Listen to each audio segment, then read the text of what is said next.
नमस्कार, मैं हूं अमित शर्मा और आपके साथ फिर से मौजूद हूं कैपिटल खबर के विशेष कार्यक्रम स्पॉटलाइट विद सिद्धार्थ मिश्रा में। और हमारे साथ हैं हमेशा की तरह वरिष्ठ पत्रकार सिद्धार्थ मिश्रा जी। सर नमस्कार। नमस्कार। नमस्कार अमित जी, नमस्कार। सर, दिल्ली पॉलिटिकल लीग यानी डीपीएल जैसा आप कहते हैं, बहुत जोर शोर से चल रही है।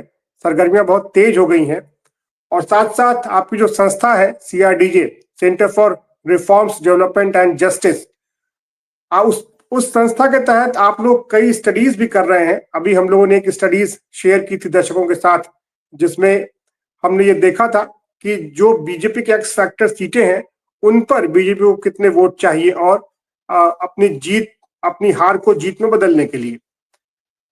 आज जैसा आपने बताया है कि आपने एक और स्टडी की है और दिल्ली में जो पूर्वांचल के वोटर हैं, जो अब काफी महत्वपूर्ण भूमिका निभाते हैं किसी भी पार्टी की हार और जीत में, उनके ऊपर आपने स्टडीज की है।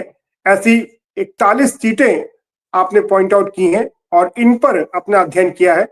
सर, इस स्टडीज में क्या निकल के आया है और बीजेपी के एंगल से आपने ये जो स्टडी की है, तो क्या लगता है कि इन जो ये 41 सीटें यहाँ बीजेपी की क्या स्थिति रहेगी? धन्यवाद अमित, और धन्यवाद दर्शकों का। हमारा जो पहला इसके पहले जो हम लोगों ने वीडियो किया था एक्स फैक्टर सीट्स पे, उस पे काफी रेस्पॉन्सेज मिले हैं, काफी ट्रैक्शन आया है और काफी लोगों ने फोन पूछ करके भी सवाल किया है।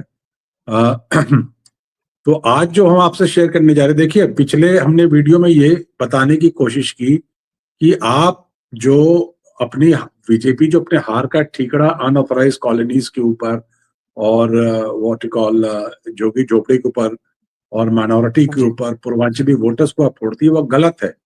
और पिछले हमने वीडियो में ये शो किया कि कैसे बीजेपी के मुख्यतः हार का कारण जो उसका नेचुरल वोटर जिसको बीजेपी मानती है, बीजेपी के सारे पदाधिकारी वहां से आते हैं, आरएसएस के सारे बड़े पदाधिकारी उस समुदाय से आते हैं, पंजाबी और बनिया वोट वो कैसे शिफ्ट हो जाता है लोकसभा चुनाव से विधानसभा चुनाव में आम आदमी पार्टी की तरफ। और इस बात को हमने भली भांति आपको बिल्कुल आंकड़ों के साथ दिखाया था और कोई कहीं सुनी बात नहीं, हमने आंकड़े आपके सामने पेश किए थे। और उसके बाद जो बताया भी था कि अगर इस चुनाव को जीतता है उनको, तो बीजेपी को कितना वोट परसेंटेज बढ़ाना पड़ेगा, कितनी वोटिंग करवानी पड़ेगी और कितना वोट लाएंगे तो उनकी गारंटी जीत है। आज हम जो है पूर्वांचल सीट की बात करते हैं। जो थंबनेल का हमने वीडियो आपसे शेयर किया था, अगर उस वीडियो को आप दोबारा दिखाएंगे तो उसमें हमने दो न्यूज आइटम, एक ही न्यूज आइटम के हमने दो, एक तो जो पूरा लिया है और एक फोकस करके लिया है।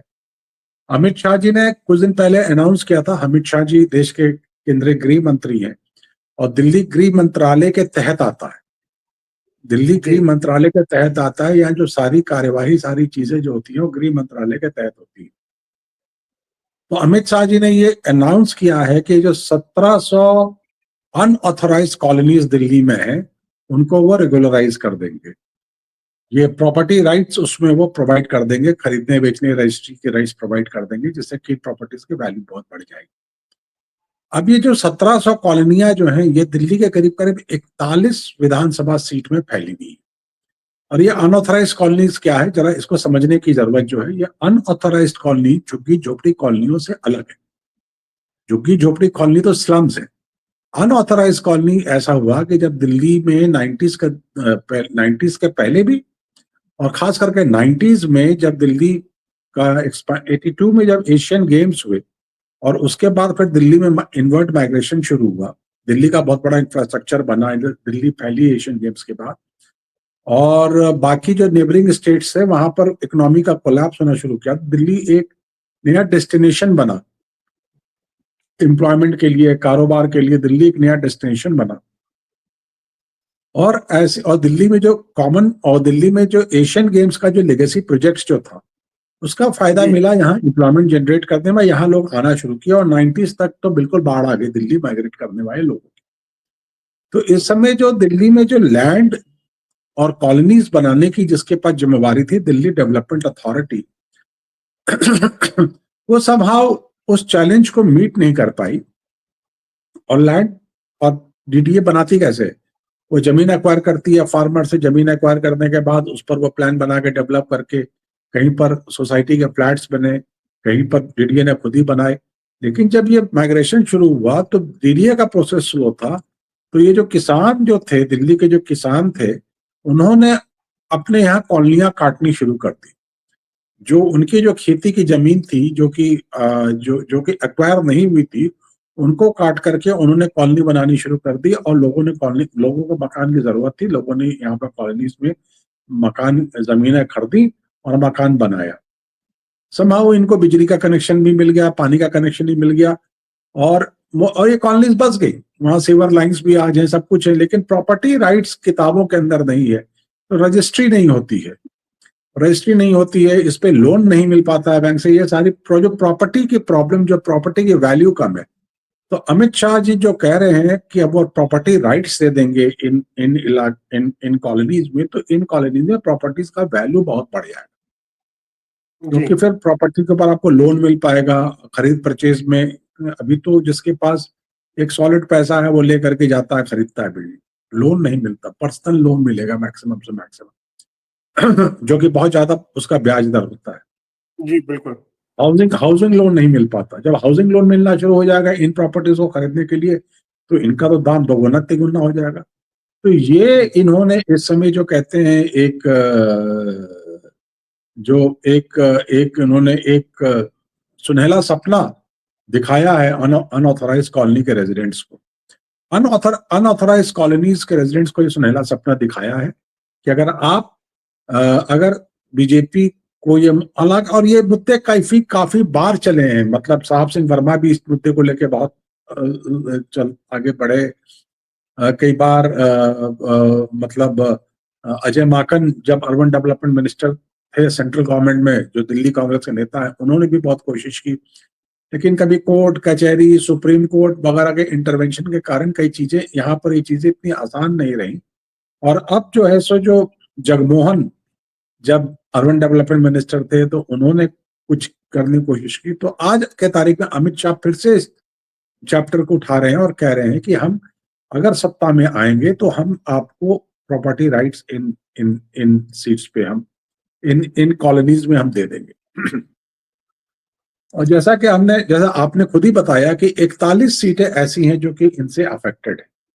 एक बात मैं ये कहना चाहता हूं यहाँ पर कि आप अगला स्लाइड देखेंगे तो ये चांदनी चौक कॉन्स्टिट्यूंसी जो है, जो उसमें पार्लियामेंट्री कॉन्स्टिट्यूंसी जो है, उसमें 10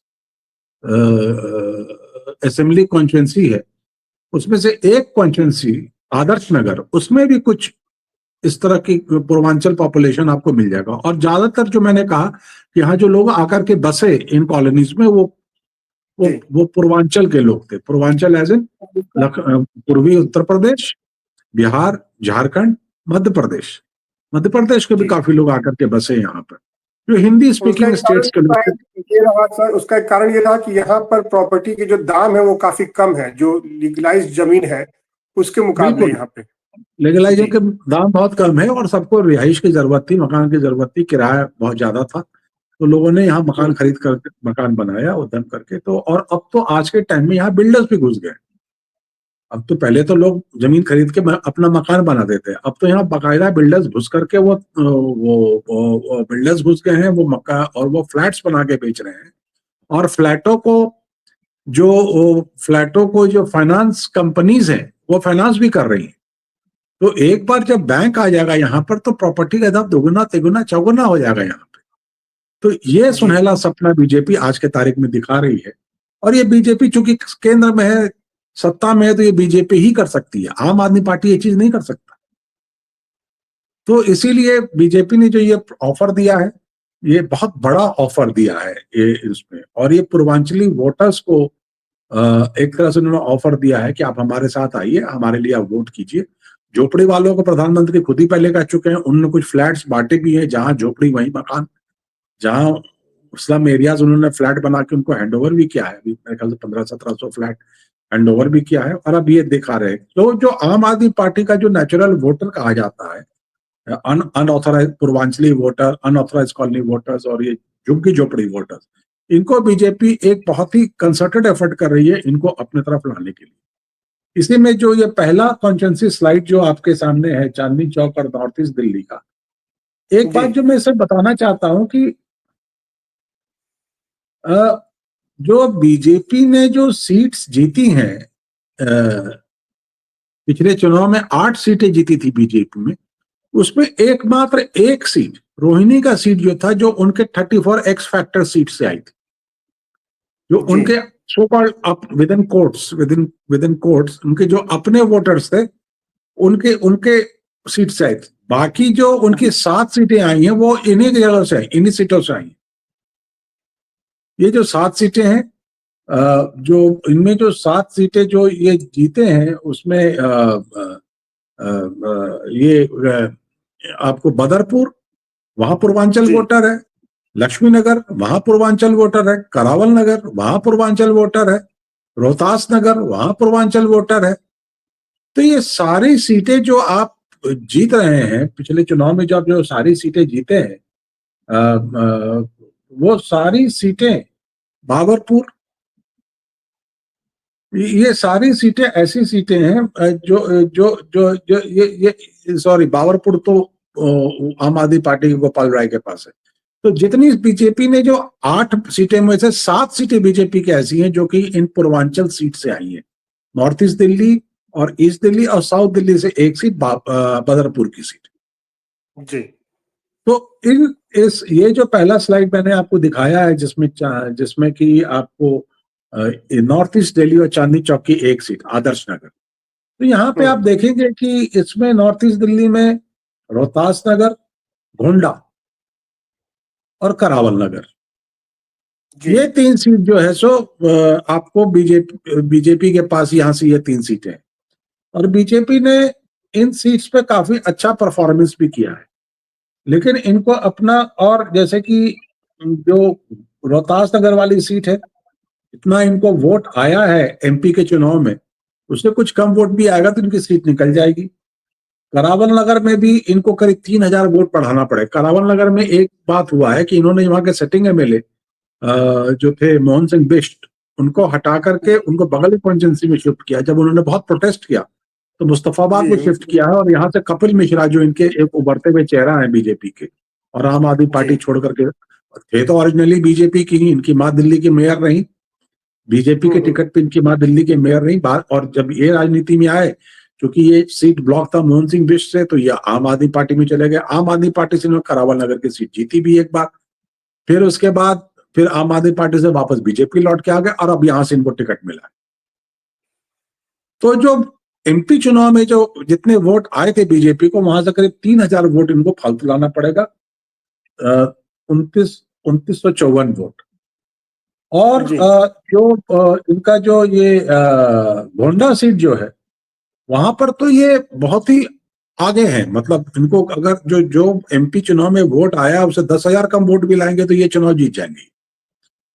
उसी तरह से इनका रोहतास नगर सीट, अगर जो एमपी चुनाव में इनको जितना वोट आया उससे 7,000 कम वोट भी लाएंगे तो ये चुनाव जीत जाएंगे, ये मानना है। यहाँ जो सीटें इनके बस के बाहर की सीटें हैं, वो सीटें हैं आपकी जो जो जो माइनॉरिटी डोमिनेटेड सीटें हैं।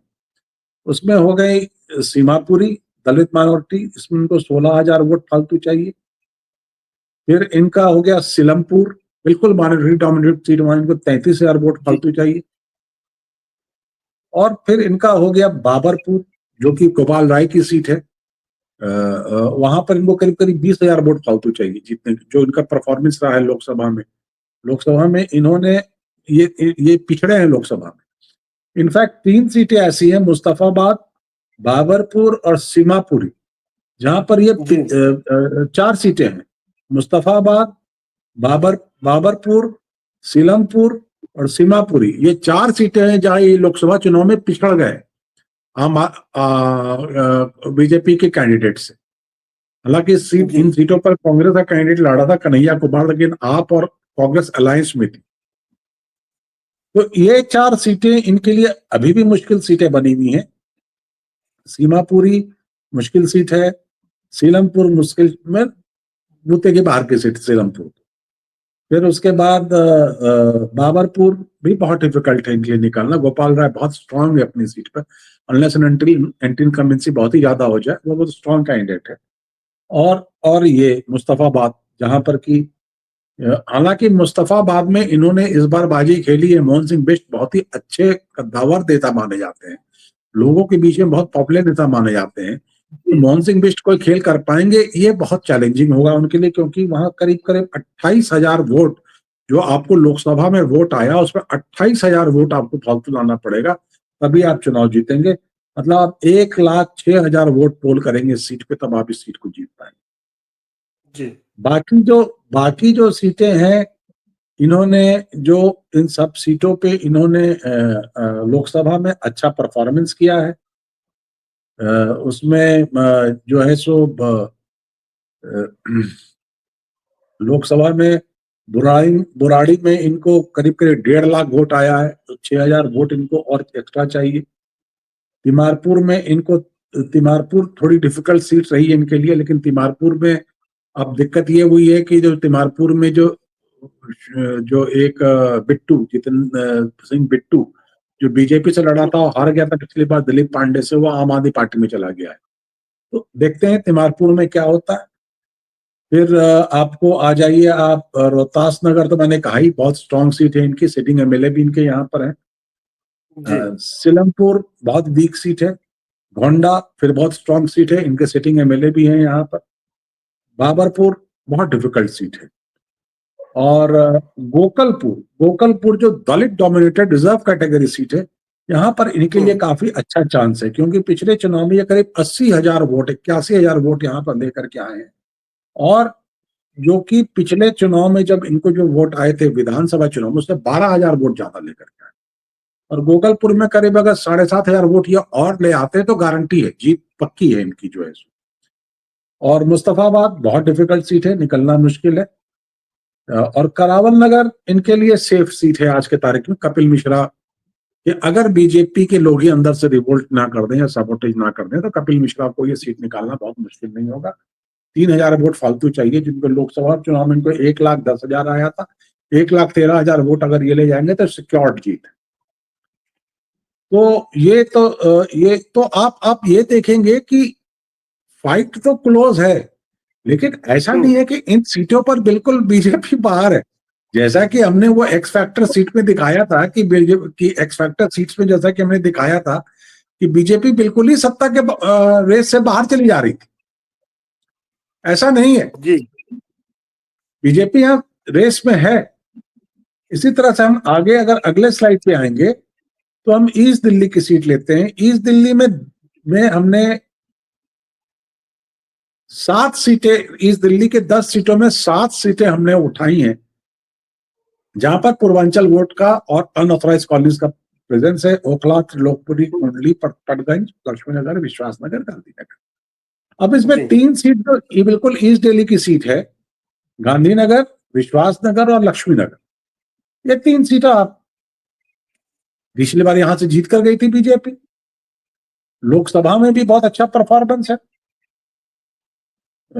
लक्ष्मीनगर हो, विश्वासनगर हो, गांधीनगर हो, तीनों सीट पर बीजेपी का बहुत अच्छा परफॉर्मेंस है लोकसभा में। और इस बार ये तीनों सीटें unless and until Laxmi Nagar seat पर एक डाउट इस करके है, हालांकि लोकसभा में इनका परफॉर्मेंस लक्ष्मीनगर में बहुत ही अच्छा रहा है। लोकसभा में इनका परफॉर्मेंस जो रहा है वो जो विधानसभा में पिछले बार परफॉर्मेंस उससे 11,000 वोट फालतू आया है। लोकसभा में विधानसभा में इनका सिटिंग एमएलए लक्ष्मीनगर में अभय वर्मा पूर्वांचली है, और उसके खिलाफ बीबी त्यागी जो बीजेपी का से पहले एमसीडी में चेयरमैन भी रहा था हाउस का, वो आम आदमी पार्टी में माइग्रेट कर गया है और वो लड़ रहा है चुनाव उधर से। अभय वर्मा बेमुश्किल चुनाव पिछली बार जीते थे, 1,500 वोट से करीब से जीते थे। इस बार उनको, लेकिन जो परफॉर्मेंस बीजेपी का लोकसभा चुनाव में रहा है, उसको उसी परफॉर्मेंस पर 1,500 2,000 वोट अगर वो और फालतू ले आएंगे तो वो सीट जीत जाएंगे। लेकिन वहां पर उनके खिलाफ बहुत ही स्ट्रॉन्ग कैंडिडेट। विश्वासनगर सीट पे जो पिछली बार ओम प्रकाश शर्मा और दीपक सिंगला जो कि आम आदमी पार्टी से, ओम प्रकाश शर्मा सिटिंग एमएलए, इनके बीच में पिछले बार भी कंटेस्ट था, इस बार भी कंटेस्ट है।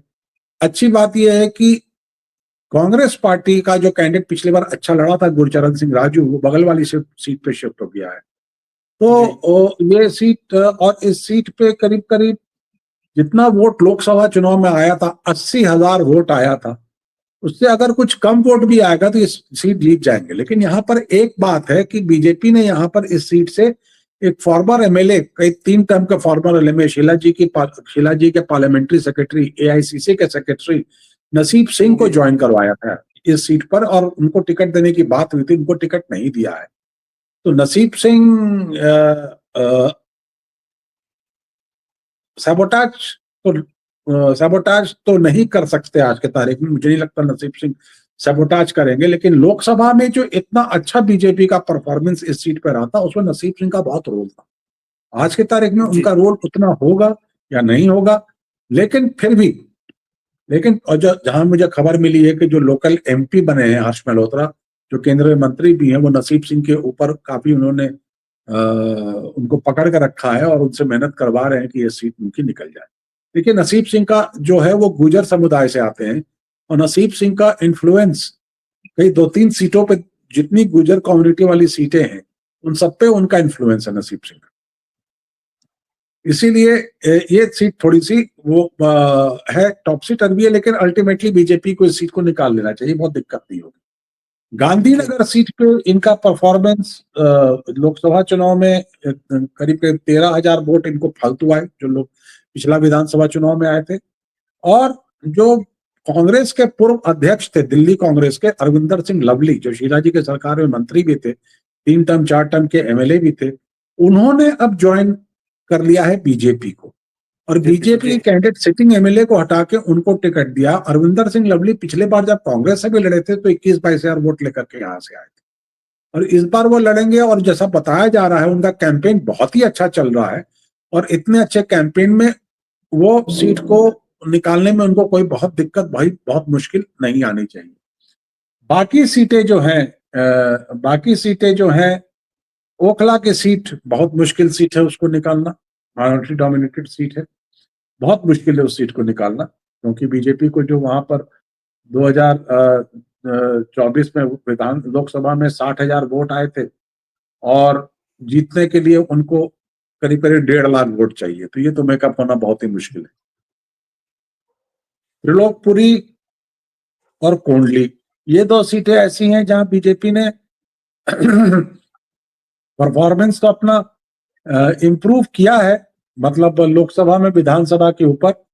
और ये दलित डोमिनेटेड सीट्स है त्रिलोकपुरी और कुंडली, लेकिन यहाँ पर सीट निकलेगी या नहीं निकलेगी कहना बड़ा मुश्किल है, क्लोज फाइट वाली सीट है। और उसके बाद कांग्रेस का कैंडिडेट का परफॉर्मेंस यहाँ पर मैटर करेगा, इन 2 सीटों पर कांग्रेस कैंडिडेट का परफॉर्मेंस मैटर करेगा। उसके बाद आप आ जाए पटपड़गंज सीट, जहां से मनीष सिसोदिया जीते थे पिछले, इस बार वो छोड़ के भाग गए इस सीट, क्योंकि बहुत ही मार्जिनली वो जीत पाए थे इस सीट को। और जो बीजेपी का कैंडिडेट ने उनको बिल्कुल रन फॉर द मनी दे दिया था, रवि नेगी, उसको दोबारा से टिकट दिया गया है यहाँ पर, पटपड़गंज सीट पर उनको दोबारा से टिकट दिया गया है। और यहाँ पे एक बीजेपी ने, आम आदमी पार्टी ने एक पैरा ट्रूपर को उतारा है, अवध ओझा, जो मेरे ख्याल से किसी कोचिंग इंस्टीट्यूट के प्रोफेसर थे और यूट्यूबिंग वगैरह करते थे, लेकिन सोशल मीडिया पे काफी पॉपुलर है। मैं कह रहा हूँ कि सोशल मीडिया पे काफी पॉपुलर है, सोशल मीडिया की पर्सनालिटी थे, और वो सोशल मीडिया पर इसीलिए अपने आप को वो उभार रहे थे कि वो आगे उनको चुनाव लड़ना था। बहुत दिन तक क्लैरिटी नहीं था कि किस पार्टी से लड़ेंगे, अल्टीमेटली ये सीट उनको दी गई है। पूर्वांचल वोटर्स का प्रेजेंस यहाँ पर है, लेकिन अवध ओझा की मुश्किल यहाँ पर यह है कि यहाँ जो कांग्रेस पार्टी का कैंडिडेट जो है अनिल कुमार, वो पूर्व अध्यक्ष दिल्ली कांग्रेस का, पहले 2 बार 3 बार वो एमएलए यहाँ से रह चुका है, और वो भी बहुत स्ट्रॉन्ग कैंडिडेट है। वो यहाँ का लोकल गुजर, जो गुजरों के गांव है यहाँ के, वहां का वो रहने वाला, दल्लूपुरा का, और उसकी काफी पकड़ है। तो इसी करके ये सीट जो है सो रवि नेगी के लिए थोड़ी सी सिक्योर इसलिए होती जा रही है, क्योंकि इस बार कांग्रेस का भी बहुत मजबूत कैंडिडेट इस चुनाव के अंदर है। तो अगर कांग्रेस कैंडिडेट सिर्फ वोट परसेंटेज बढ़ाता है तब तो रवि नेगी निकाल देगा चुनाव, लेकिन अगर कांग्रेस कैंडिडेट बहुत ही अच्छा खेल जाता है तो हो सकता है कि वो जो कांग्रेस के है ना, कहते हैं कि 2-3 सीटें ऐसी हैं जहां इनका खाता खुल सकता है, तो उसमें से एक जी। ये पटपड़गंज सीट भी एक वैसी सीट है जहां से इनका खाता खुल सकता है। ठीक है, उन 2-3 जी। सीट जिसकी चर्चा कांग्रेस पार्टी की 4 सीटों की रादर चर्चा हो रही है कि जहां पर इनके बहुत दमखम से लड़ रहे हैं। एक तो ये पटपड़गंज सीट हो गई, दूसरी बादली सीट हो गई जहां दिल्ली कांग्रेस के अभी प्रदेश अध्यक्ष जो हैं देवेंद्र यादव, वो भी फॉर्मर वो लड़ रहे हैं। नई दिल्ली सीट हो गई जहां से संदीप दीक्षित लड़ रहे हैं, शीला जी के लड़के अरविंद केजरीवाल के खिलाफ लड़ रहे हैं। और चौथी सीट हो गई कालका जी की सीट जहां पर लड़ रही हैं अलका लांबा आतिशी के खिलाफ। और उनका भी कैंपेन बहुत अच्छा कैंपेन चल रहा है, लोग ऐसा बता रहे हैं कि उनकी भी अच्छी प्रेजेंस, अच्छा दम लगा करके ये कर रही है। तो एक कोशिश ये भी है कि लोगों का ये भी कहना है कि अगर ये सीटें ये इन सीटों पर फंसा भी दिया है इन्होंने, जो बड़े बड़े नेता लोग को फंसा भी दिया है कांग्रेस ने कैंडिडेट्स को खड़ा करके। अगली स्लाइड पे हम जाएंगे तो ये नॉर्थ वेस्ट दिल्ली की स्लाइड है। नॉर्थ वेस्ट दिल्ली में एक सुल्तानपुर माजरा सीट को छोड़ करके, सुल्तानपुर माजरा सीट जो है सो उसको छोड़ करके बाकी सारी सीट्स पे लोकसभा चुनाव में बीजेपी ने लीड किया। तो मुझे इस बात का जवाब दे, ये कोई कैसे कहता है कि अनऑथराइज्ड कॉलोनी और पूर्वांचल बीजेपी को वोट नहीं डालता? अगर आप लोकसभा चुनाव का 2024 का देखेंगे, नरेला, बादली, रिठाला, बवाना, मुंडका, किराड़ी, नंगलोई जाट, मंगोलपुर, सब जगह बीजेपी ने लीड किया है एक्सेप्ट सुल्तानपुर बाजार।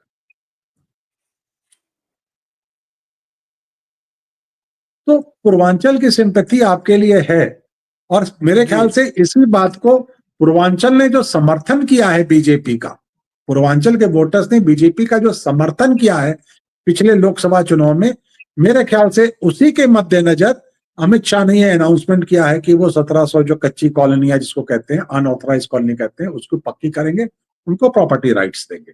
वो एक तरह से रिवार्ड देना चाह रहे हैं इन कॉलोनीज को कि आपने हमारा समर्थन किया है लोकसभा चुनाव में, आप इस समर्थन को एक बार ब्याज के साथ रिपीट कीजिए विधानसभा चुनाव में, और फिर आपको हम डिलीवर करेंगे प्रॉपर्टी राइट्स। अब हम आ जाते हैं वेस्ट दिल्ली की सीट्स। वेस्ट दिल्ली की सीट में मादीपुर, विकासपुरी, उत्तम नगर, द्वारका, मटियाला, नजफगढ़, इन सारी सीट्स में विधानसभा लोकसभा पोल में बीजेपी ने लीड किया,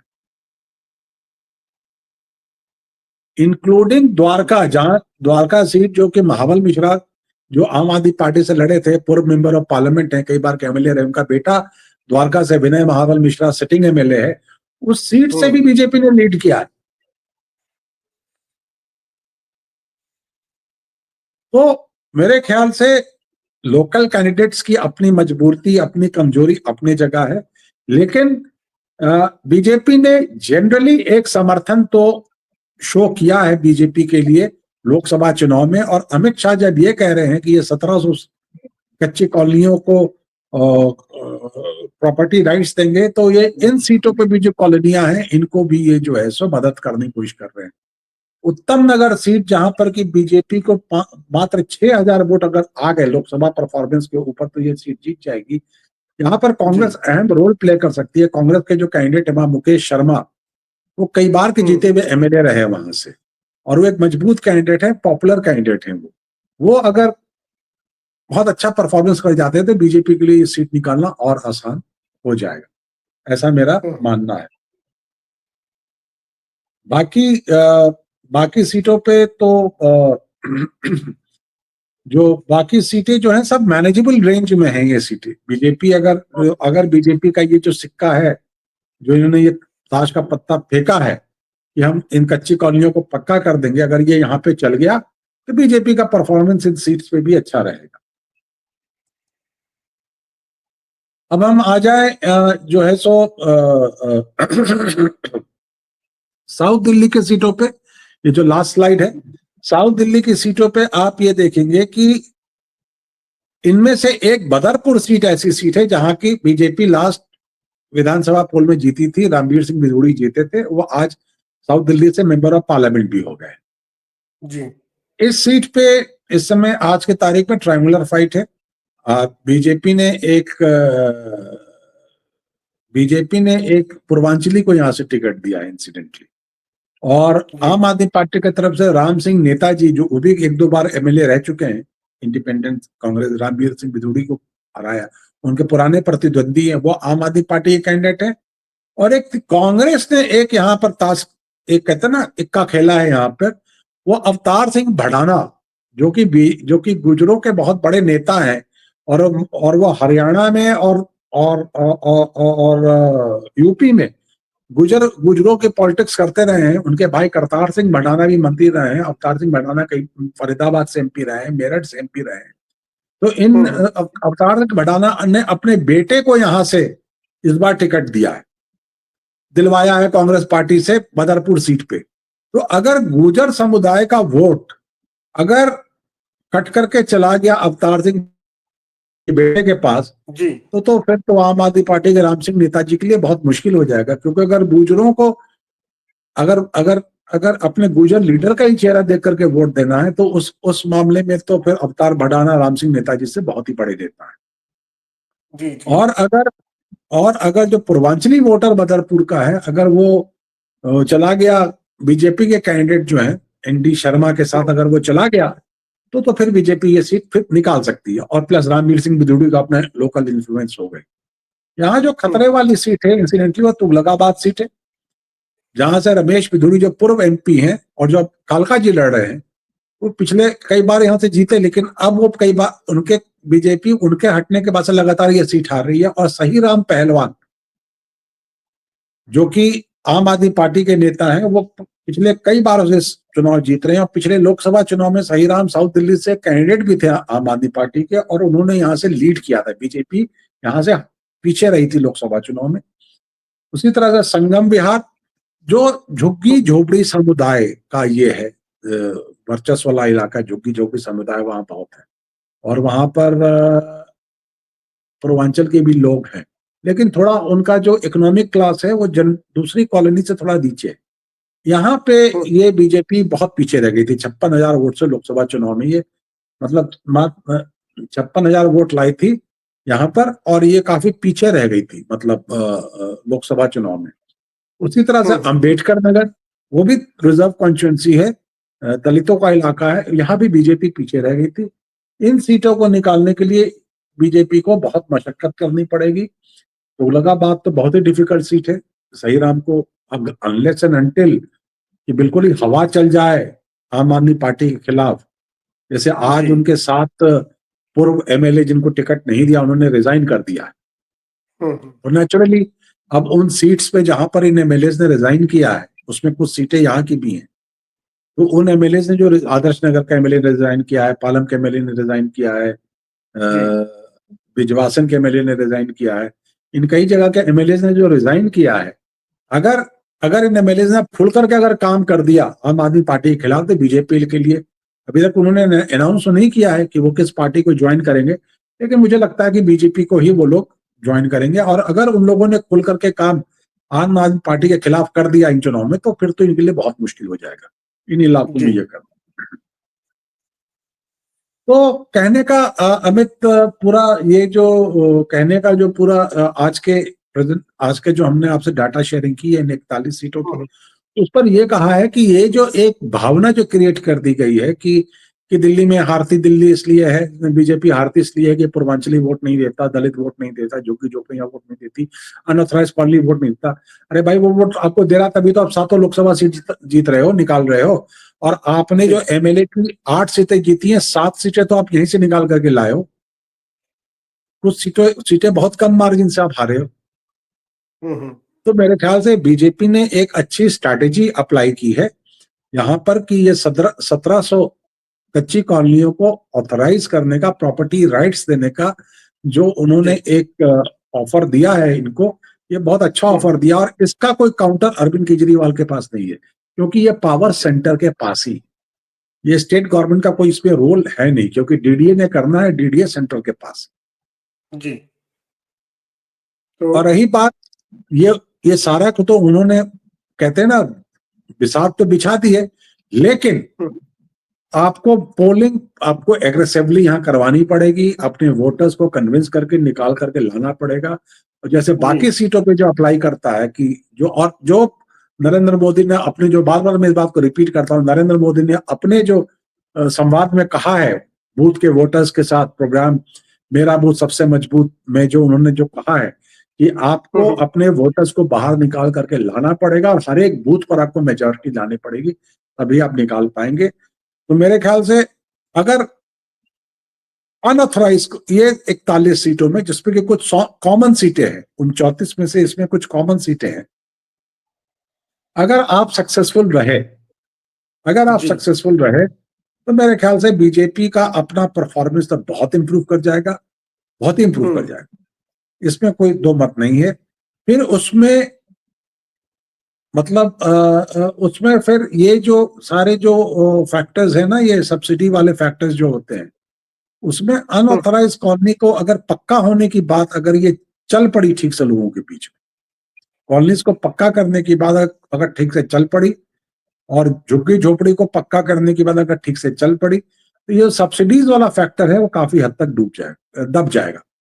और प्रधानमंत्री ने कह भी रखा है कि जो सब्सिडीज दी जा रही है वो कंटिन्यू रहे। और बीजेपी ने अपनी सब्सिडीज भी अनाउंस की हैं। जो पहला स्लाइड हम लोगों ने, जो पहला स्लाइड जो दिखाया था, उसमें वो सब्सिडी है भी 50 लाख 20,000 ऑनरेरियम मंदिर के पुजारियों को, 50,000 government jobs, 20 lakh private sector job, welfare board, 10 lakh का लाइफ इंश्योरेंस वर्कर्स के लिए, छोटे छोटे इसमें काम करते हैं। हायर एजुकेशन में स्कॉलरशिप, 13,000 शॉप्स जो सील हो रखी हैं, अनऑथराइज्ड शॉप्स को डिसील करेंगे। फिर 20,000 करोड़ रुपया खर्चा करेंगे ट्रांसपोर्टेशन। तो बीजेपी ने भी अपनी तरफ से पूरा तोहफा सजा के दिया हुआ है।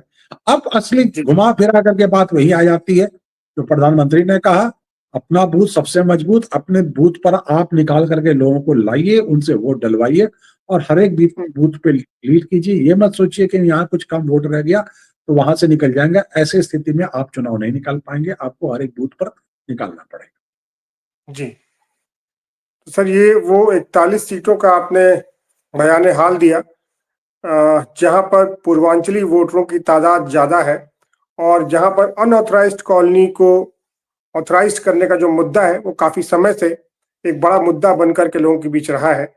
और अगर बीजेपी इस तरह का वादा कर रही है, प्रॉमिस कर रही है, खासकर उसने अपने संकल्प पत्र के अपने मैनिफेस्टो में उसने ये बात कही है, तो अब देखना है कि लोगों का, वो बीजेपी अपनी बात कितनी मजबूती से लोगों तक पहुंचा पाती है और लोगों का कैसा इस पर रिएक्शन रहता है। जी, और एक और महत्वपूर्ण बात आपने बताई कि अगर ये जो बीजेपी का ये मुद्दा जो है, अगर ये लोगों तक ठीक से पहुंच गया तो शायद जो सब्सिडी वाला जो मुद्दा है जो अरविंद केजरीवाल की पार्टी लगातार दे रही है, उस पर ये भारी पड़ सकता है, फ्रीबीज पे। जी, ये बहुत महत्वपूर्ण बात आपने बताई है सर, और बहुत बहुत धन्यवाद आपका। आपने इतना महत्वपूर्ण डेटा जिस पे आपने इतनी मेहनत से काम किया वह शेयर किया हम दर्शकों के साथ। तो एक और तस्वीर साफ हुई है दिल्ली के चुनाव की, और जैसे चुनाव नजदीक आ रहे हैं आप तस्वीरों को और साफ करते जा रहे हैं।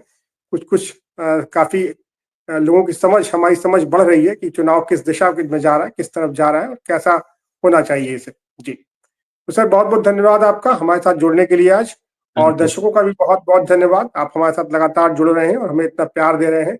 अपना स्नेह, अपना प्यार हमें ऐसे ही देते रहिए और हमारे चैनल को लाइक कीजिए, सब्सक्राइब कीजिए, कमेंट कीजिए। आपके कमेंट का हमें बहुत इंतजार रहता है। जी, तो सर आज के लिए इतना ही। बहुत बहुत धन्यवाद। थैंक यू, धन्यवाद।